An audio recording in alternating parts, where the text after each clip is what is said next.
আসসালামু আলাইকুম ওয়া রাহমাতুল্লাহি ওয়া বারাকাতুহু। প্রিয় পরিণতি চ্যানেলের শ্রোতা বন্ধুরা, আশা করি আল্লাহ পাক রব্বুল আলামিনের অশেষ মেহেরবানিতে আপনারা সকলে ভালো আছেন। রাসূলুল্লাহ সাল্লাল্লাহু আলাইহি ওয়াসাল্লাম বলেন, কিয়ামতের দিন যাকে হিসাবের সম্মুখীন করা হবে তাকে শাস্তি দেওয়া হবে। এ কথা শুনে হযরত আয়েশা রাদিয়াল্লাহু আনহা বললেন, হে আল্লাহর রাসূল, আল্লাহ তাআলা তো কোরআনে বলেছেন, যাকে তার আমলনামা ডান হাতে দেয়া হবে তার হিসাব নিকাশ সহজ হয়ে যাবে। ফাআম্মা মান উতিয়া কিতাবাহু বিয়ামিনিহি ফাসাউফা ইউহাসাবু হিসাবান ইয়াসীরা। যাকে তার আমলনামা ডান হাতে দেয়া হবে তার হিসাব নিকাশ সহজ হয়ে যাবে। রাসূলুল্লাহ সাল্লাল্লাহু আলাইহি ওয়াসাল্লাম বলেন, এই আয়াতে যাকে সহজ হিসাব বলা হয়েছে সেটা প্রকৃতপক্ষে পরিপূর্ণ হিসাব নয়, কেবল আল্লাহর সামনে উপস্থিতি। যে ব্যক্তির কাছ থেকে তার কৃতকর্মের পুরোপুরি হিসাব নেওয়া হবে সে আযাব থেকে কিছুতেই রক্ষা পাবে না।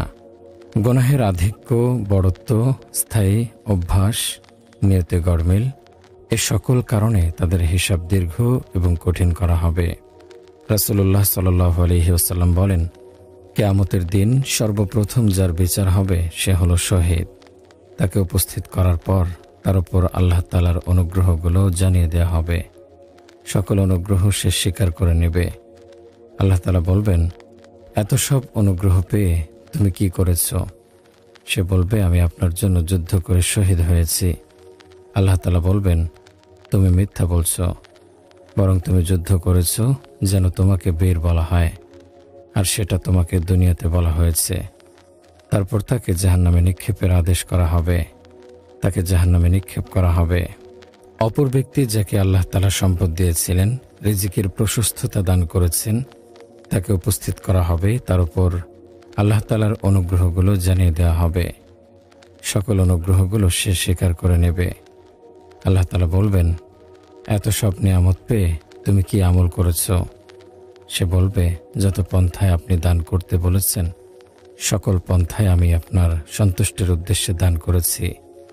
আল্লাহ তাআলা বলবেন, তুমি মিথ্যা বলছ, বরং তুমি এজন্য দান করেছ যেন তোমাকে দানবীর বলা হয়, আর দুনিয়াতে তোমাকে তা বলা হয়েছে। এরপর তাকে জাহান্নামে নিক্ষেপের আদেশ হলে টেনে হিচড়ে জাহান্নামে নিক্ষেপ করা হবে। প্রিয় ভাই ও বোন আমার, সেদিন ভয়াবহ সে অবস্থায় সকল মাখলুকাত যখন সর্বশক্তিমান আল্লাহর সামনে দাঁড়াবে, কঠিন সেই দৃশ্য। নগ্ন পায়ে হেঁটে চলবে, কোনো বাহন নেই, দেহে কোনো বস্ত্র থাকবে না, খতনাবিহীন অবস্থায় ঠিক প্রথম যেভাবে এসেছিল দুনিয়ায়, সে এক মহাত্রাসপূর্ণ সুদীর্ঘ একটি দিন 50,000 বছরের সমান।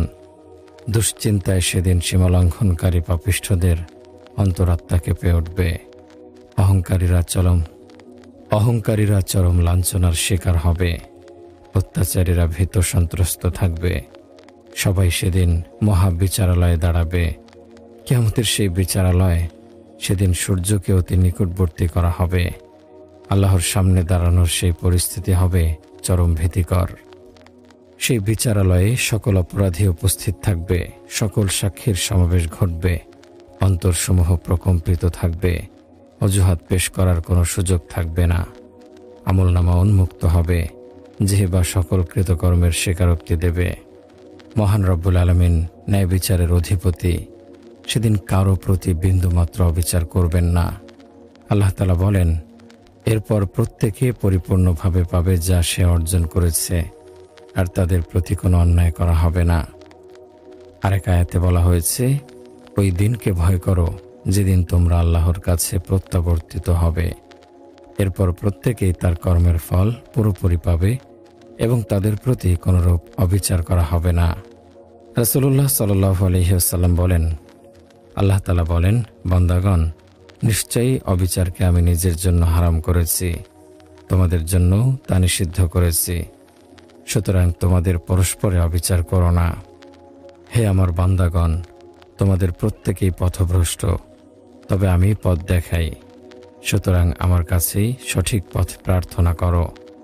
অবশ্যই আমি তোমাদের পথ দেখাবো। আমি তোমাদের খাদ্য দান করি, আমার কাছেই খাদ্য প্রার্থনা করো। অবশ্যই আমি তোমাদের খাদ্য দেব। হে আমার বান্দাগণ, আমি বস্ত্র দান করি, সুতরাং আমার কাছে বস্ত্র প্রার্থনা করো, আমি তোমাদেরকে বস্ত্র দেব। হে আমার বান্দাগণ, তোমরা রাত দিন অপরাধ করতে থাকলেও আমি তোমাদের সকল অপরাধ ক্ষমা করে দেব। সুতরাং আমার কাছে ক্ষমা প্রার্থনা করো, আমি অবশ্যই ক্ষমা করে দেব। হে আমার বান্দাগণ, কখনো তোমরা আমার কোনো ক্ষতি সাধন করতে পারবে না এবং কোনো উপকারও করতে পারবে না। হে আমার বান্দাগণ, পূর্ববর্তী ও পরবর্তী জিন ইনসান সকলেই যদি তোমাদের সর্বাধিক তাকওয়া বিশিষ্ট লোকের মতো হয়ে যায়, তবে এর দ্বারা আমার রাজত্ব কিছুই বৃদ্ধি পাবে না। হে আমার বান্দাগণ, পূর্ববর্তী ও পরবর্তী জিন ইনসান সকলেই যদি তোমাদের অতি নিকৃষ্ট পাপিষ্ঠদের মতো হয়ে যাও, তবে এর দ্বারা আমার রাজত্বে বিন্দুমাত্র হ্রাস পাবে না। হে আমার বান্দাগণ, তোমাদের পূর্ববর্তী ও পরবর্তী সকলেই যদি একটি বিশাল সমতল ভূমিতে একত্রিত হয়ে আমার কাছে চায়, আর যদি আমি সকলের চাওয়া পূরণ করি, এর দ্বারা আমার বিন্দুমাত্র হ্রাস পাবে না। হে আমার বান্দাগণ, তোমরা যা আমল করো আমি তা সংরক্ষণ করে রেখে দেব। এরপর তা তোমাদেরকে প্রতিদান স্বরূপ পূর্ণরূপে বুঝিয়ে দেব। প্রতিদানে যে উত্তম কিছু পায় সে যেন আল্লাহ তাআলার প্রশংসা জ্ঞাপন করে, ভিন্ন কিছু পেলে কেবল নিজেকেই যেন তিরস্কার করে। হ্যাঁ, এটি হলো শেষ বিচারের দিন, যেখানে প্রত্যেকেই নিজ নিজ কৃতকর্মের ফল ভোগ করবে। কোরআনে বলা হয়েছে, যে ব্যক্তি কোনো গুনাহ করে তা তারই দায়িত্বে থাকে, কেউ অপরের বোঝা বহন করবে না। কোনো মানুষ যদি অন্যের পথভ্রষ্টতার কারণ হয় ইচ্ছা করে অন্যকে পাপের পথ বাতলে দেয়, তবে সে অপরাধ করে যতটুকু গুনাহ অর্জন করেছে তার সমপরিমাণ যে গুনাহের পথ দেখিয়েছে তার উপরও আসবে। রাসূলুল্লাহ সাল্লাল্লাহু আলাইহি ওয়াসাল্লাম বলেন, যে ব্যক্তি কাউকে সৎপথের দিকে আহ্বান করল, তার আহ্বানে সাড়া দানকারী সকলের সৎকর্মের সওয়াব সমপরিমাণ তাকেও প্রদান করা হবে। কারো প্রতিদানে বিন্দু পরিমাণও কমতি হবে না। পক্ষান্তরে যে ব্যক্তি গুনাহের কাজে আহ্বান করল, তার আহ্বানে সাড়া দানকারী সকলের গুনাহের সমপরিমাণ তার উপর চাপিয়ে দেওয়া হবে, কারো গুনাহ হ্রাস ব্যতীতই। প্রিয় ভাই ও বোন আমার, কিয়ামতের দিনে শেষ বিচারের ভয়াবহ সেই অবস্থায় আমরা যেন আরশের ছায়ায় স্থান পাই, আমাদের হিসাব যেন সহজ হয়, আমরা সে চেষ্টাই করি। আল্লাহ তাআলার সন্তুষ্টির পথ বেছে নেই। সৎকর্মশীলদের কাতারে আল্লাহ আমাদের কবুল করুন, আমিন। প্রিয় ভাই ও বোন আমার, কিয়ামতের সেই কঠিন দিনে মানুষ সুদীর্ঘকাল অপেক্ষায় থাকবে, উত্তপ্ত সূর্যের নিচে দাঁড়িয়ে থাকবে, ভয়ে আতঙ্কে অন্তর শুকিয়ে যাবে, চরম ত্রাস সৃষ্টি হবে, সীমালঙ্ঘনকারীদের চোখ অশ্রু ঝরতে ঝরতে শুকিয়ে যাবে, তাদের সকল আশা নিরাশায় পর্যবসিত হবে। নবীগণ পর্যন্ত ভীত সন্ত্রস্ত থাকবেন, ফেরেশতাগণ ভয়ে অস্থির থাকবে। সেদিন মানুষ এ ভয়াবহ অবস্থা থেকে পরিত্রাণের জন্য সুপারিশকারী খুঁজবে। একাধিক হাদিসে সুপারিশের বিবরণ এসেছে।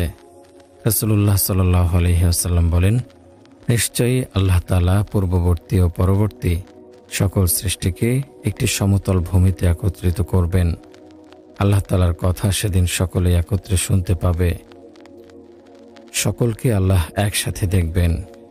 সূর্যকে সেদিন অতি নিকটবর্তী করা হবে। মানুষ সেদিন চরম ভীতিপ্রদ পরিস্থিতি এবং অতিশয় দুর্ভোগের শিকার হবে। অবস্থা যখন ভয়াবহ আকার ধারণ করবে, তখন তারা দ্রুত বিচার কার্য শুরুর প্রার্থনা করবে। একে অন্যকে বলতে থাকবে, তোমরা কি নিজেদের পরিস্থিতি লক্ষ্য করছো না? তোমরা কি চরম দুর্ভাগ্য সহ্য করছো না? কেন তোমরা প্রতিপালকের কাছে একজন সুপারিশকারী খুঁজে বের করছো না? তখন কেউ কেউ বলবে, চলো পিতা আদমের কাছে যাই। এরপর তারা হযরত আদম আলাইহিস সালামের কাছে এসে বলবে, হে পিতা, আপনি মানবজাতির পিতা। আল্লাহ তাআলা আপনাকে নিজ হাতে সৃষ্টি করেছেন, তারপর রূহ ফুঁকে দিয়েছেন, ফেরেশতাদের প্রতি আপনাকে সিজদা করার আদেশ করেছেন। সুতরাং আজ আপনি আমাদের জন্য সুপারিশ করুন। আপনি তো দেখছেন আমরা কি দুর্ভোগের মধ্যে আছি, কি ভয়াবহ পরিস্থিতিতে সময় অতিবাহিত করছি। উত্তরে হযরত আদম আলাইহিস সালাম বলবেন, নিশ্চয়ই প্রতিপালক আজ এমন রাগান্বিত হয়ে আছেন, অতীতে কখনো এমন রাগান্বিত হননি, ভবিষ্যতেও হবেন না। তিনি আমাকে একটি নির্দিষ্ট গাছের ফল খেতে নিষেধ করেছিলেন, কিন্তু আমি তার অবাধ্য হয়েছিলাম। হায়, আমার কি উপায়, আমার কি উপায়? অন্যদের কাছে যাও। এরপর সবাই হজরত নূহ আলাইহিস সালামের কাছে গিয়ে বলবে, হে আল্লাহর নবী নূহ, আপনাকে আল্লাহ তাআলা কৃতজ্ঞ বান্দা হিসেবে আখ্যায়িত করেছেন, সুতরাং আপনি আল্লাহ তাআলার কাছে আমাদের জন্য সুপারিশ করুন। হজরত নূহ আলাইহিস সালাম বলবেন, নিশ্চয়ই আল্লাহ তাআলা আজ এমন রাগান্বিত হয়েছেন, অতীতে কখনো এমন রাগান্বিত হননি, ভবিষ্যতেও হবেন না। আমি তো আমার কওমের উপর বদদোয়া করেছিলাম, ফলে আল্লাহ তাদের ধ্বংস করে দিয়েছিলেন। হায়, আমার কি উপায়, হায় আমার কি উপায়? যাও, অন্যদের কাছে যাও। এরপর তারা হজরত ইব্রাহিম আলাইহিস সালামের কাছে এসে বলবেন, হে খলিলুল্লাহ, আপনি তো আল্লাহর নবী, আপনি হলেন আল্লাহর বন্ধু, সুতরাং আপনি আল্লাহ তাআলার নিকট আমাদের জন্য সুপারিশ করুন। দেখছেনই তো আমাদের কি দুরবস্থা, কি দুর্ভোগের সময় কাটছে আমাদের। হজরত ইব্রাহিম আলাইহিস সালাম বলবেন, নিশ্চয়ই আল্লাহ তাআলা আজ এমন রাগান্বিত হয়েছেন, অতীতে কখনো এমন রকম রাগান্বিত হননি, ভবিষ্যতেও হবেন না। হায় আমার কি উপায়, হায় আমার কি উপায়? তোমরা মূসার কাছে যাও। এরপর তারা হজরত মূসা আলাইহিস সালামের কাছে যাবে, বলবে, হে মূসা, আপনি তো আল্লাহর রাসূল, রিসালাত দিয়ে আল্লাহ তাআলা আপনাকে সম্মানিত করেছেন। আপনি আল্লাহ তাআলার কাছে আমাদের জন্য সুপারিশ করুন। দেখছেনই তো আমরা কি দুরবস্থায় আছি, কি দুর্ভোগের সময় কাটাচ্ছি। মূসা আলাইহিস সালাম বলবেন, নিশ্চয় আল্লাহ পাক আজ এমন রাগান্বিত হয়েছেন, অতীতে কখনো এরকম রাগান্বিত হননি, ভবিষ্যতেও হবেন না। হায় আমার কি উপায়, আমার কি উপায়? তোমরা ঈসার কাছে যাও।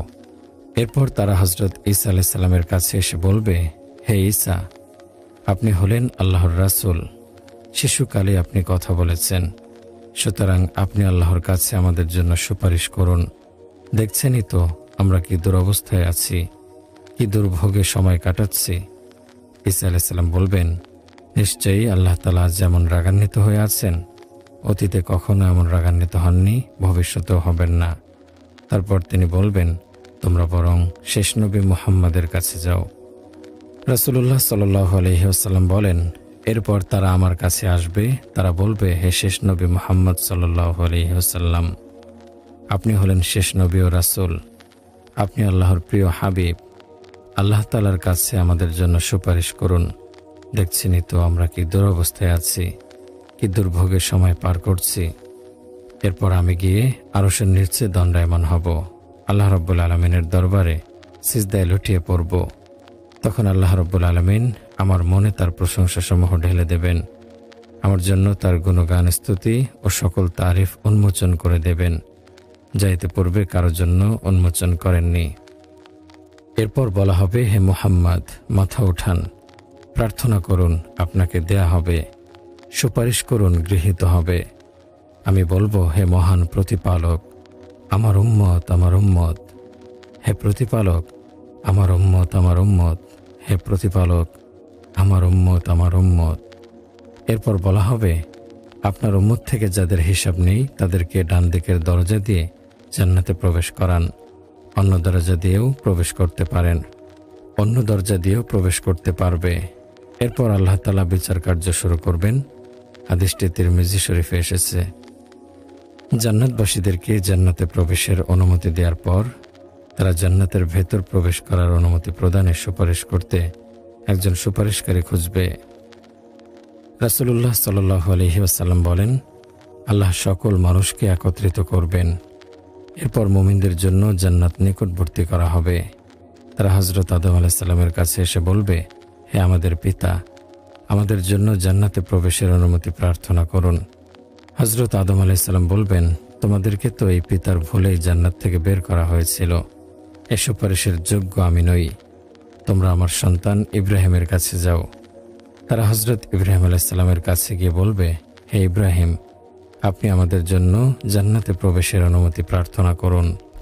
ইব্রাহিম আলাইহিস সালাম বলবেন, এই সুপারিশের যোগ্য আমি নই, তোমরা মূসার কাছে যাও, তিনি আল্লাহর সাথে কথা বলেছিলেন। তারপর মুমিনগণ মূসা আলাইহিস সালামের কাছে যাবে। মূসা আলাইহিস সালাম বলবেন, এই সুপারিশের যোগ্য আমি নই, তোমরা ঈসার কাছে যাও, তিনি রুহুল্লাহ। তারা হযরত ঈসা আলাইহিস সালামের কাছে যাবে। হযরত ঈসা আলাইহিস সালাম বলবেন, এ সুপারিশের যোগ্য আমি নই। তোমরা মুহাম্মদুর রাসূলুল্লাহ সাল্লাল্লাহু আলাইহি ওয়াসাল্লামের কাছে যাও। এরপর তারা হযরত মুহাম্মদ সাল্লাল্লাহু আলাইহি ওয়াসাল্লামের কাছে জান্নাতে প্রবেশের অনুমতির সুপারিশ প্রার্থনা করবে। মুহাম্মদ সাল্লাল্লাহু আলাইহি ওয়াসাল্লাম তাদের জন্য জান্নাতে প্রবেশের অনুমতি প্রার্থনা করবেন, আল্লাহ তাআলা অনুমতি দিবেন। রাসূলুল্লাহ সাল্লাল্লাহু আলাইহি ওয়াসাল্লাম জান্নাতে প্রবেশের অনুমতি প্রার্থনার জন্য রাসূলুল্লাহ সাল্লাল্লাহু আলাইহি ওয়াসাল্লাম জান্নাতে প্রবেশের অনুমতি প্রার্থনার জন্য সুপারিশ করবেন, সেটিও মাকামে মাহমুদ থেকে। এই সুপারিশও নবী মুহাম্মদ সাল্লাল্লাহু আলাইহি ওয়াসাল্লামের জন্য নির্দিষ্ট। রাসূলুল্লাহ সাল্লাল্লাহু আলাইহি ওয়াসাল্লাম বলেন, কিয়ামতের দিন আমি হব মানুষের নেতা। কেন জানো? পূর্ববর্তী ও পরবর্তী সকল মানুষকে আল্লাহ তাআলা একটি প্রশস্ত সমতল ভূমিতে একত্রিত করবেন। সেদিন সকলেই আল্লাহ তাআলার কথা শুনতে পাবে। আল্লাহ তাআলা সকলকে একসাথে দেখতে পাবেন। সূর্যকে অতি নিকটবর্তী করা হবে। সেদিন মানুষ অত্যাধিক দুশ্চিন্তা এবং অতিশয় দুর্ভোগে থাকবে। শাফায়াতের ব্যাপারে রাসূলুল্লাহ সাল্লাল্লাহু আলাইহি ওয়াসাল্লাম খুশি হয়ে যেতেন। প্রত্যেক নবীকেই আল্লাহ তাআলা একটি মকবুল দোয়া করার সুযোগ দিয়েছিলেন। সকল নবীগণ দুনিয়াতেই সে দোয়া করে ফেলেছিলেন, তবে মুহাম্মদুর রাসূলুল্লাহ সাল্লাল্লাহু আলাইহি ওয়াসাল্লাম শত কষ্ট ও দুর্ভোগে পড়েও সে দোয়া করেননি। পরকালে উম্মতের জন্য শাফাআতের দোয়া সঞ্চিত রেখেছেন। রাসূলুল্লাহ সাল্লাল্লাহু আলাইহি ওয়াসাল্লাম বলেন, প্রত্যেক নবীকেই আল্লাহ তাআলা একটি মকবুল দোয়ার সুযোগ দিয়েছেন। সকল নবী সেই দোয়া দুনিয়াতে করে ফেলেছেন, আর আমি সেই দোয়া পরকালে শাফাআতের জন্য রেখে দিয়েছি। আল্লাহর সাথে শরীক না করে যে মৃত্যুবরণ করবে, আল্লাহ চাহেন তো সেই বান্দা সেই সুপারিশের মাধ্যমে নাজাত পাবে। কিয়ামতের দিন সকল সৃষ্টি শাফাআত কামনা করবে। কারো আশা পূরণ হবে, কেউ খালি হাতে ফিরবে। সেদিন সবচেয়ে বেশি ক্ষতিগ্রস্তদের অন্তর্ভুক্ত হবে ওই সব লোক যারা দুনিয়াতে শিরক করত, মূর্তি পূজা করত, কবর পূজা করত, মূর্তির কাছে কিছু প্রার্থনা করত, বিপদ দূর করার জন্য মৃত আত্মার কাছে প্রার্থনা করত, কবরে সিজদা করত, পীরকে সিজদা করত, মান্নত করত, তাদের কবরের পাশে পশু জবাই করত, মূর্তি পূজার মতো করে কবরের পাশে হাত জোর করে দাঁড়িয়ে প্রার্থনা করত, কবরে বাতি জ্বালাত।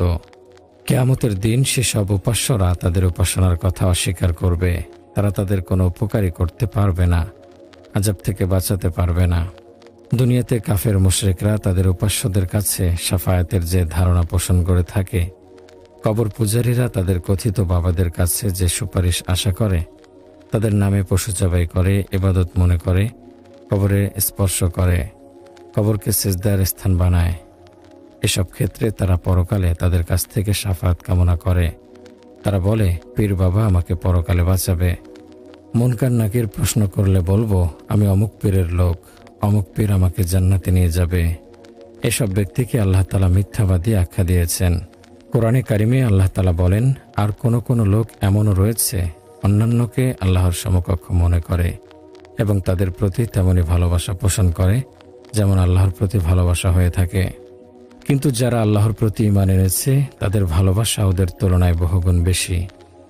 আর কতই না উত্তম হতো যদি জালেমরা পার্থিব কোনো আযাব প্রত্যক্ষ করেই উপলব্ধি করে নিত যে যাবতীয় ক্ষমতা শুধুমাত্র আল্লাহর জন্য এবং আল্লাহর আযাবই সবচেয়ে কঠিনতর। সুতরাং সাবধান, কবর পূজা যারা করে, মাজারে যারা অর্থ ব্যয় করে, ওসিলা গ্রহণ করে, দোয়া তাওয়াফ অথবা সেজদা করে কবরস্থ ব্যক্তির নৈকট্য হাসিল করতে চায়, সে চরম পথভ্রষ্টতায় নিমজ্জিত। পরকালে কখনই সে শাফায়াত প্রাপ্ত হবে না। রাসূলুল্লাহ সাল্লাল্লাহু আলাইহি ওয়াসাল্লামের নিকট এক ব্যক্তি এসে বলল, হে আল্লাহর রাসূল, আপনি আল্লাহ তাআলার কাছে হযরত সুলাইমান আলাইহিস সালামের মতো রাজত্ব চান না। রাসূলুল্লাহ সাল্লাল্লাহু আলাইহি সাল্লাম হেসে দিয়ে বললেন, হতে পারে আল্লাহ তাআলার কাছে তোমাদের সাথের জন্য হযরত সুলাইমান আলাইহিস সালামের রাজত্বের চেয়ে উৎকৃষ্ট কিছু রয়েছে। প্রত্যেক নবীর জন্যই আল্লাহ তাআলা একটি মকবুল দোয়ার সুযোগ দিয়েছেন। কেউ এই প্রার্থনা দুনিয়াতে করে তা অর্জন করেছেন, কেউ কওমের উপর বদদোয়া করেছেন, ফলে তাদের এই দোয়া কবুল হয়েছে। আমাকেও আল্লাহ তাআলা একটি দোয়ার সুযোগ দিয়েছেন, আর সেটি আমি কিয়ামতের ময়দানে আমার উম্মতের জন্য সুপারিশ হিসেবে রেখেছি। রাসূলুল্লাহ সাল্লাল্লাহু আলাইহি ওয়াসাল্লাম সাধারণ গুনাহগারদের জন্য সুপারিশ করবেন, তবে যদি তার গুনাহ কবিরা গুনাহের ঊর্ধ্বে হয়, শিরক হয়, তবে কখনো তিনি সুপারিশ করবেন না। হাসরের মাঠে আল্লাহ তাআলার পক্ষ থেকে বান্দাদের জন্য চরম দয়ার বহিঃপ্রকাশ হলো যে তাদের জন্য আল্লাহ তাআলা ক্রোধ ও শাস্তি প্রদানের পূর্বে দয়া ও সহনশীলতার আচরণ করবেন।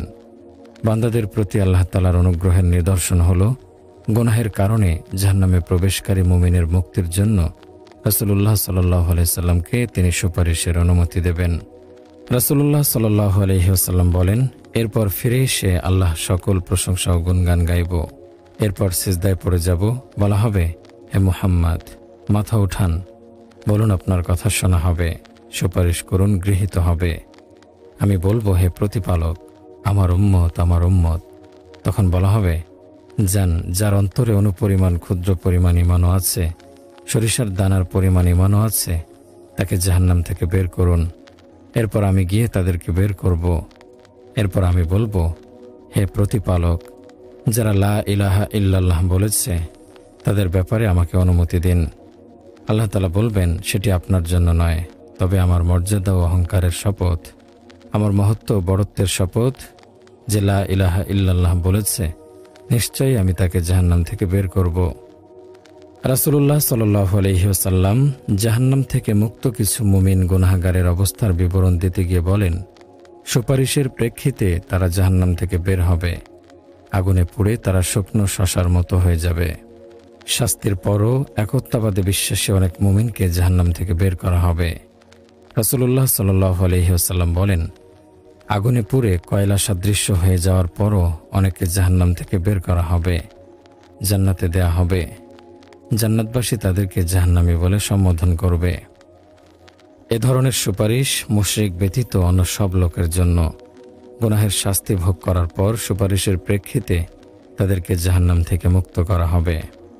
এরপর মহান রব্বুল আলামিন বলবেন, এরপর আমার অনুগ্রহ ও দয়ায় জাহান্নাম থেকে অনেক সম্প্রদায়, যারা আগুনে পুরো অঙ্গার হয়ে গিয়েছিল, বের করে জান্নাতের প্রবেশ মুখে প্রবাহমান একটি নদীতে নিক্ষেপ করবেন। ওই নদীর পানিকে আবে হায়াত বলা হয়। এরপর তারা নদীর উপকূল থেকে দ্রুত উঠতে থাকবে, ঠিক যেমন প্রবাহিত পানিতে জমাট মাটি থেকে দ্রুত চারা উৎপন্ন হয়। এবং তোমরা পাথর ও বৃক্ষের আশপাশে এগুলো অধিক পরিমাণে দেখে থাকো, যেগুলোতে সূর্যের আলো পড়ে সেগুলো সবুজ, এবং যেগুলো আলোবঞ্চিত সেগুলো সাদা হয়ে যায়। সেই নদী থেকে তারা উজ্জ্বল মতি সদৃশ্য হয়ে বের হবে। তারা হবে কেবল দয়াময় আল্লাহর অনুগ্রহ দ্বারা মুক্তিপ্রাপ্ত দল। কোনো প্রকার আমল ও কল্যাণ সম্পাদন ছাড়াই আল্লাহ তাদেরকে জান্নাতে প্রবেশ করাবেন। কোরআন হলো আল্লাহর বাণী, আল্লাহর নৈকট্য অর্জনের শ্রেষ্ঠ উপায়। কোরআনের পাঠককে প্রতিটি অক্ষরের বিনিময়ে নেকি দেয়া হয়। দুনিয়াতে পবিত্র কোরআন সম্মান ও মর্যাদার এবং পরকালে মুক্তির উপায়। মুসলিম শরীফে আছে, রাসূলুল্লাহ সাল্লাল্লাহু আলাইহি ওয়াসাল্লাম বলেন, তোমরা অধিক পরিমাণে কোরআন তেলাওয়াত করো, কেননা কিয়ামতের দিন সে তার সাথীদের জন্য সুপারিশকারী হবে। রাসূলুল্লাহ সাল্লাল্লাহু আলাইহি ওয়াসাল্লাম আরও বলেন, কিয়ামতের দিন পবিত্র কোরআন এসে বলবে, হে আল্লাহ, তাকে আমার শ্রেষ্ঠত্বের মুকুট দিয়ে সজ্জিত করুন। এরপর তাকে সজ্জিত করা হবে। তারপর কোরআন বলবে, হে পালনকর্তা, তাকে আরও বেশি সজ্জিত করুন। তখন তাকে শ্রেষ্ঠত্বের অলঙ্কার পরানো হবে। কোরআন বলবে, হে আল্লাহ, তার প্রতি আপনি সন্তুষ্ট হয়ে যান। আল্লাহ তাআলা সন্তুষ্ট হবেন। তারপর বলা হবে, পড়ো এবং উন্নীত হও।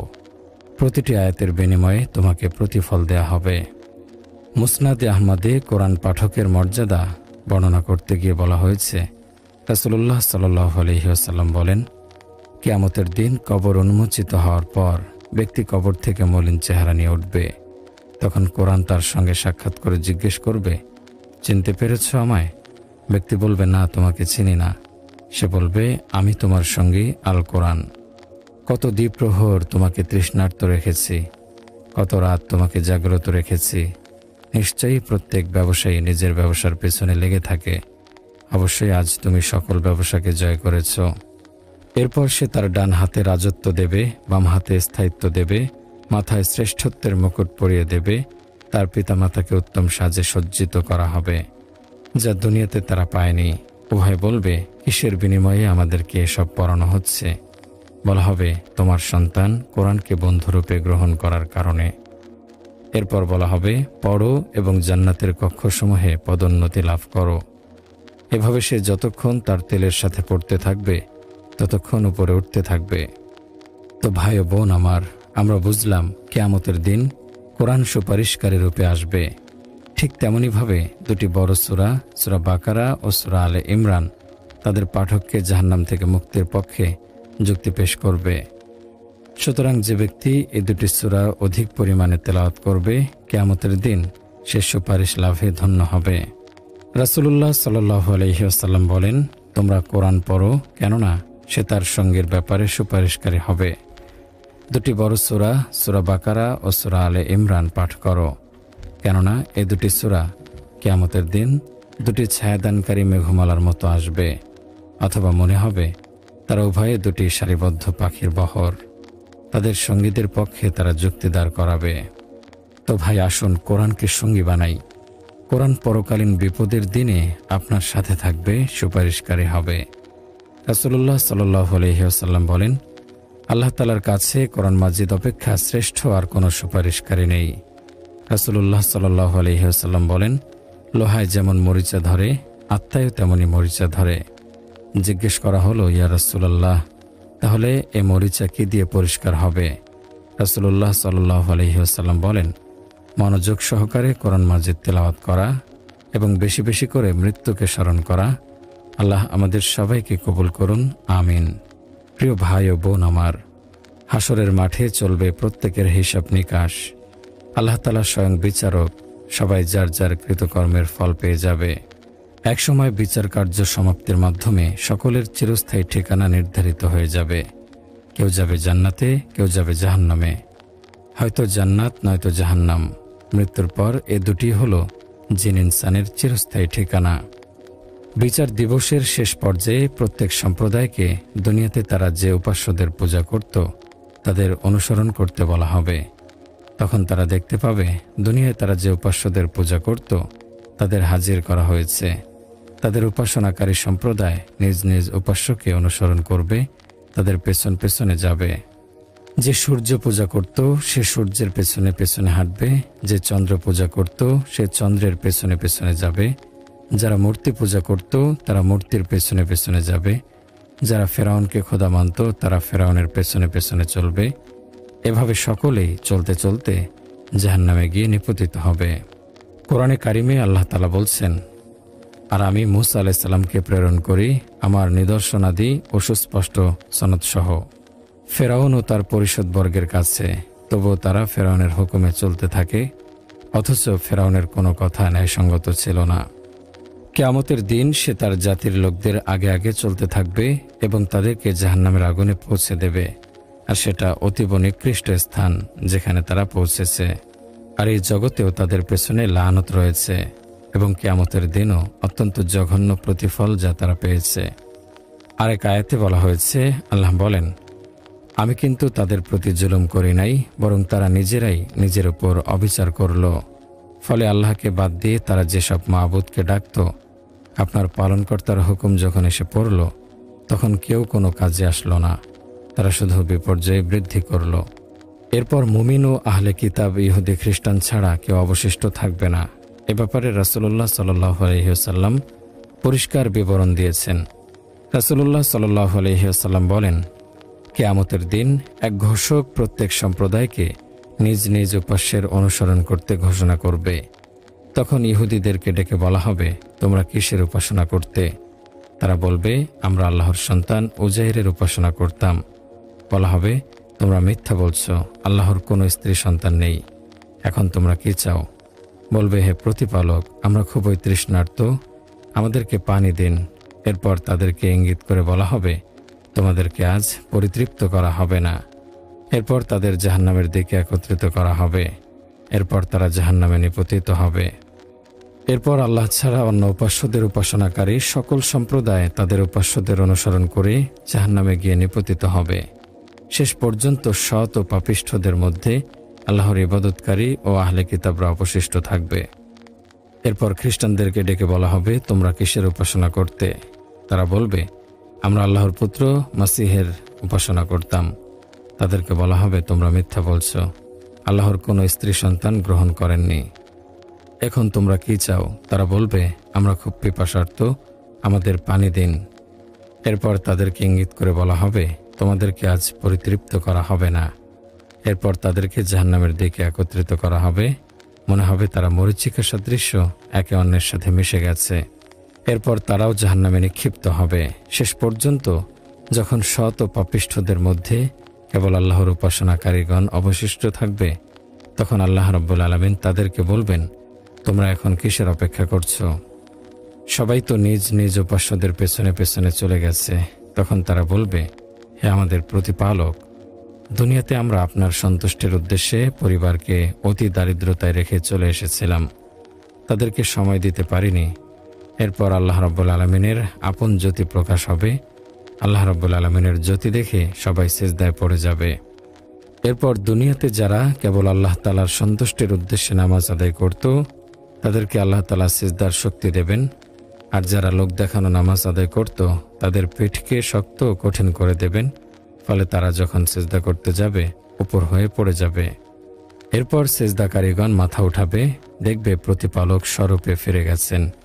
আল্লাহ বলবেন, আমি তোমাদের প্রতিপালক। সকলে বলবে, হ্যাঁ, আপনি আমাদের প্রতিপালক। এরপর স্থাপন করা হবে পুলসিরাত, যা জাহান্নামের উপর স্থাপিত হবে। সাহাবায়ে কেরামগণ জিজ্ঞেস করলেন, হে আল্লাহর রাসূল, পুলসিরাত কি? রাসূলুল্লাহ সাল্লাল্লাহু আলাইহি ওয়াসাল্লাম বললেন, অতি পিচ্ছিল পথ, যাতে বাঁকা পেরেক, ধারালো লোহা এবং সাদান নামক এক জাতীয় কাঁটা বিছানো থাকবে। মুমিনগণ কেউ তার উপর দিয়ে চোখের পলকে, কেউ বিদ্যুৎ গতিতে, কেউ পাখির মতো উড়ন্ত গতিতে, কেউ দ্রুতগামী অশ্ব বা বাহনের গতিতে পার হয়ে যাবে। আবার কেউ ক্ষতবিক্ষত দেহ নিয়ে আহত অবস্থায় কোনো রকমে পার হবে।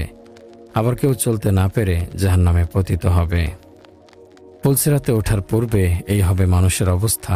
তখন হাসরের ময়দানে মুমিন মুসলমান ছাড়া কেউ থাকবে না। তাদের মধ্যে কেউ থাকবে পাপী, কেউ খাঁটি মুমিন। প্রিয় ভাই ও বোন আমার, কিয়ামতের দিনের প্রেক্ষাপটগুলোর মধ্যে অন্যতম হল পুলসিরাত অতিক্রম।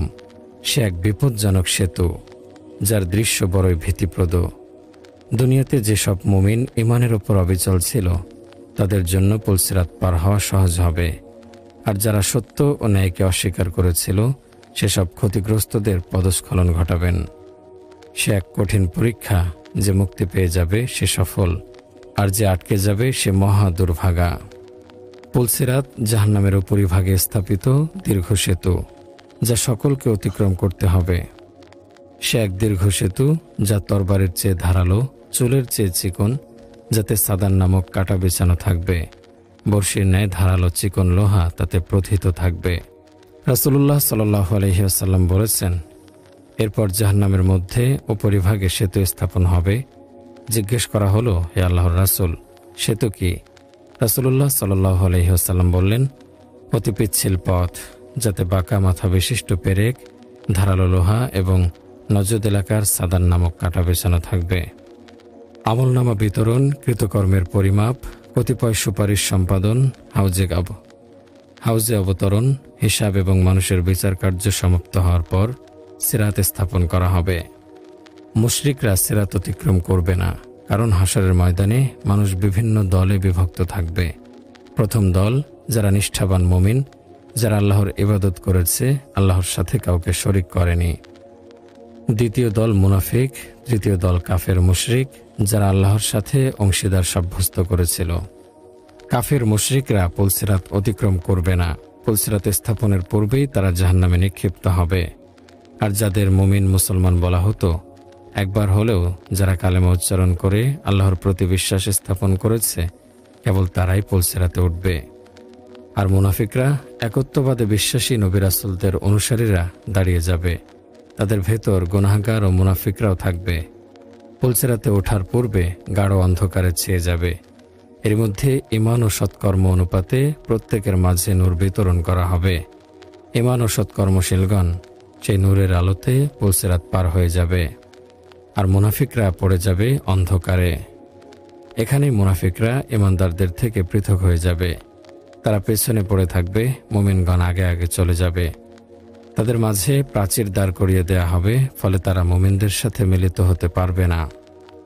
আল্লাহ তাআলা কোরআনে পাকে বলেছেন, যেদিন কপট বিশ্বাসী পুরুষ ও কপট বিশ্বাসী নারীরা মুমিনদেরকে বলবে, তোমরা আমাদের জন্য অপেক্ষা করো, আমরা কিছু আলো নেব তোমাদের জ্যোতি থেকে।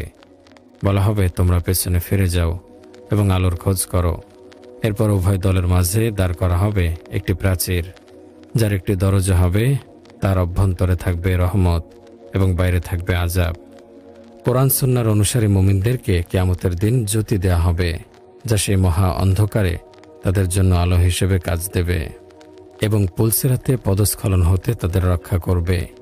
আর কোরআন সুন্নাহ থেকে বিমুখতা প্রদর্শনকারী মুনাফিকরা কিয়ামতের দিন সেই মহা অন্ধকারে নিমজ্জিত থাকবে।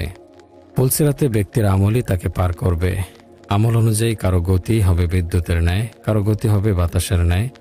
অপরদিকে রাসূলুল্লাহ সাল্লাল্লাহু আলাইহি সাল্লাম পুলসিরাতে দাঁড়িয়ে বলতে থাকবেন, হে আল্লাহ, মুক্তি দিন, মুক্তি দিন। রাসূলুল্লাহ সাল্লাল্লাহু আলাইহি ওয়াসাল্লাম বলেন, তোমাদের প্রথম দল পুলসিরাত বিদ্যুৎ বেগে পার হয়ে যাবে। এরপর আরেক দল বাতাসের গতিতে, আরেক দল পাখির মতো উড়ন্ত গতিতে, আরেক দল উটের চলার গতিতে আমলই তাদের পার করবে।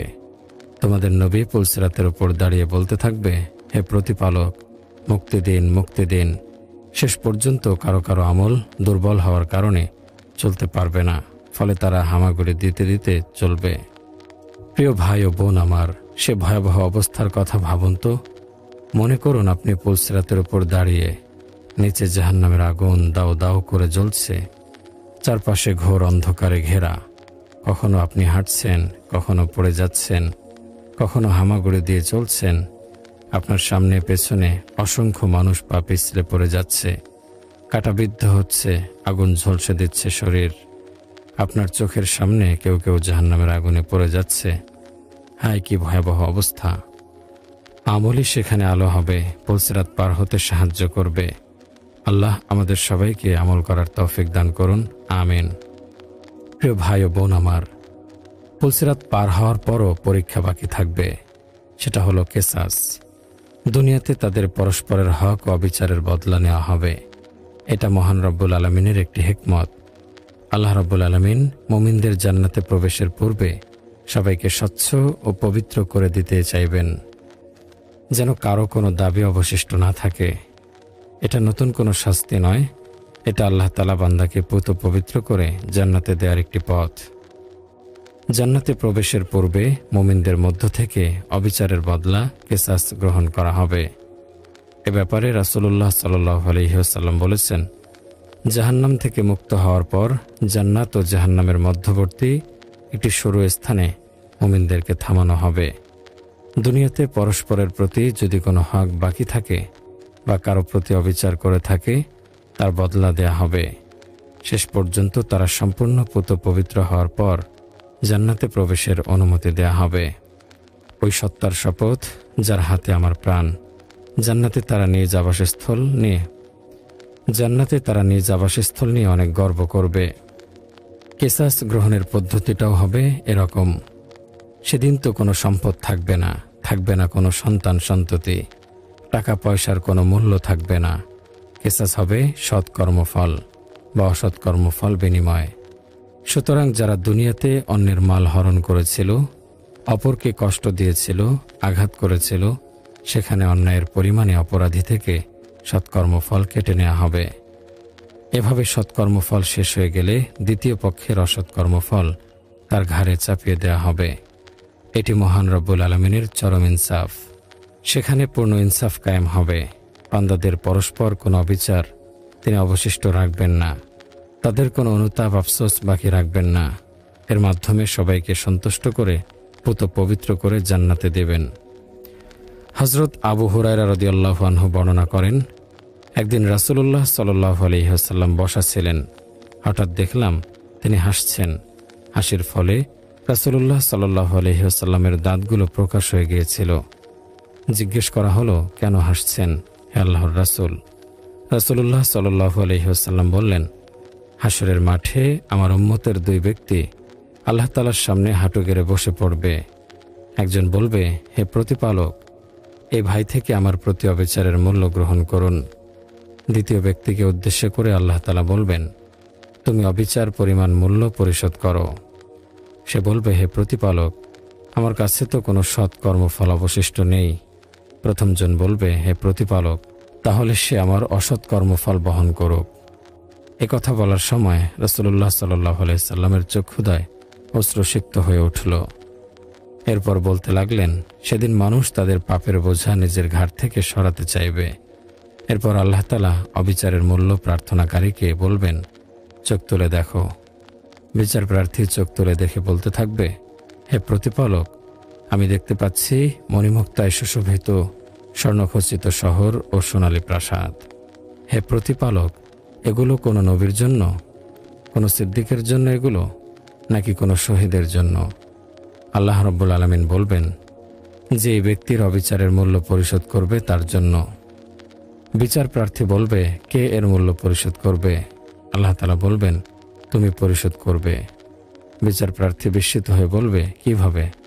আল্লাহ তাআলা বলবেন, তাকে ক্ষমা করার মাধ্যমে। বিচার প্রার্থী বলবে, হে আল্লাহ, আমি তাকে ক্ষমা করে দিলাম। তারপর আল্লাহ রাব্বুল আলামিন বলবেন, যাও তোমার ভাইয়ের হাত ধরে তাকে জান্নাতে প্রবেশ করাও।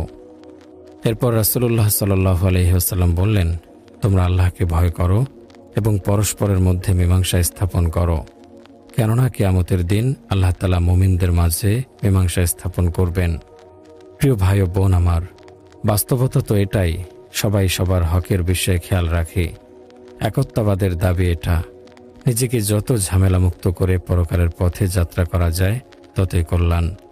আল্লাহ আমাদের সবাইকে খাঁটি বান্দা হিসেবে কবুল করুন, আমিন। পুলসিরাতে নূর লাভের পর মুমিনগণ আল্লাহ রাব্বুল আলামিনের কাছে যে দোয়াটি করবে, আল্লাহ তাআলা কোরআনুল কারিমে তা বর্ণনা করেছেন।